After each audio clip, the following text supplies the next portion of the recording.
Hey everybody, this is Maurice Andrews coming back in with another video. And today I wanted to do a quick review of the solo version. You can hear all those pieces flopping around in there of Lost Ruins of Arnak. And I have thoroughly enjoyed this as a solo game. Um, this is one of the more enjoyable experiences I've had in a long time with solo gaming, probably since Everdale. I think that this is a very smart Euro game that's out right now, and it has a couple of mechanics to it that I thoroughly enjoy. So it was super easy for me to just hop in and play it. I have played this before prior to buying it for myself for solo.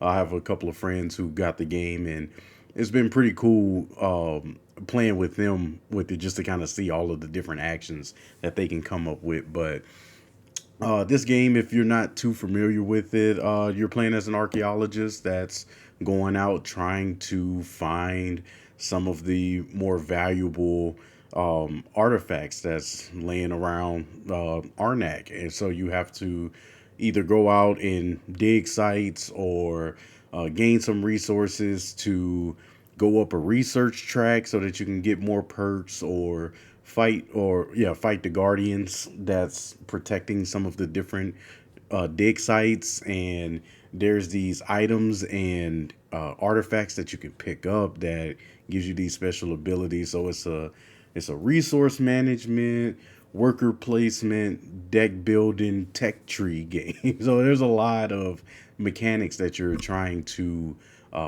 juggle all at once, but it plays beautifully.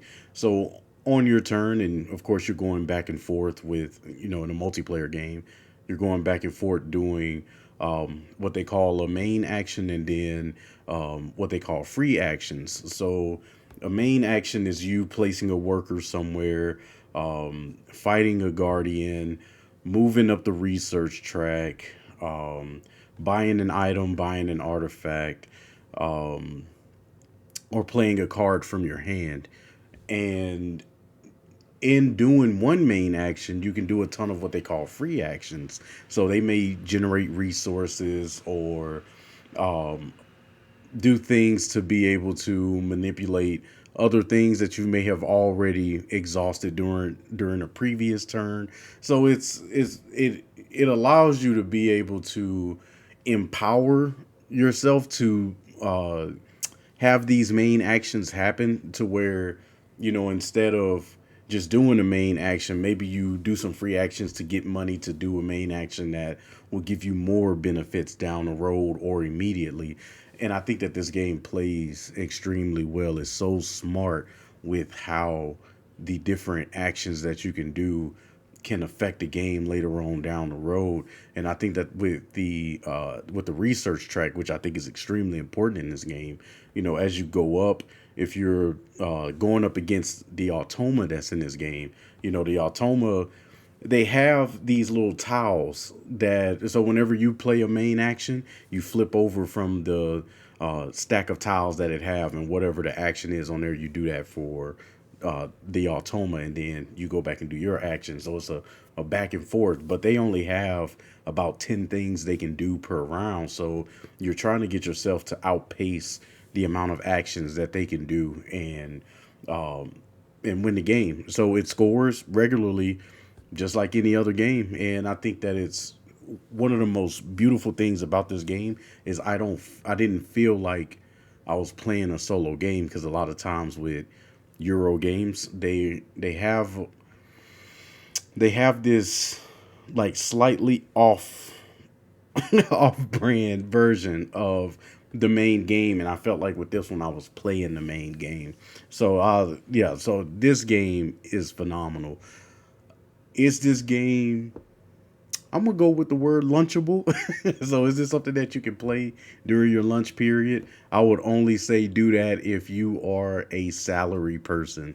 So normally, in corporate job salary positions, their lunch is kind of variable in how that works. So the reason why I argue not to, so if you got a 30-minute or even an hour lunch, I don't advise it, because this game's setup and takedown is terribly long. And I think that if you have it, it works better as a multiplayer game because you can have some people help you out. But if you're teaching the game, you're probably going to have to set this up yourself because there's so many different resources, all of the meeples, all of the different rewards on the on the research track. There's just so much that you have to deal with to set this game up, and I think that that's the only thing. If there's That's the only downside I have for this game is the fact that you have to have time to be able to set this up and put it back. So I would I would say set aside an hour and a half because the game plays relatively fast, and the better you get at the game, the faster the game will go. But for me, I've played maybe 5 or 6 rounds, and the average amount of time each time was somewhere between an hour and a half of me playing this game. But of course, I love it, so it just happened to work out for me. So, in terms of a solo game, if you are a heavy solo gamer, if you love Euro games, this one is Euro Games Plus. It just has so many different interactions with the game or mechanics, shall I say, where you have some deck building and the tech tree and the resource management and the worker placement, and it all works extremely well.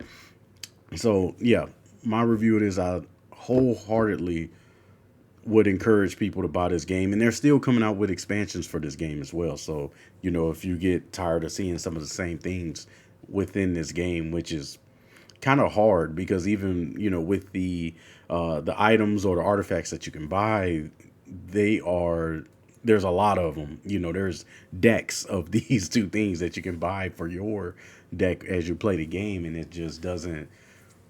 I feel like I see different items almost every time I play. So if it's something that you've played a ton of times and you want more, where there's a couple of expansions that's out for the game. So yeah, I love this game. I think that it's one of the better solo variants I've played, and I'm a heavy Euro person, so I like to see these games succeed. So yeah, Lost Ruins of Arnak, I give it a two thumbs up. It's just a fun game. The only downside, in my opinion, is that put that the setup and the put back time. I don't know what you would call it when you putting the game up, but that can get a little tedious and heinous. But I think that they have a lot of bags for you to sort that stuff, so it at least makes organizing the game in the box a little bit better. But yeah, let me know what y'all think. Have you played Lost Ruins of Arnak? Do you prefer it solo or multiplayer? Or if you have any questions for me on this game, I'd love to answer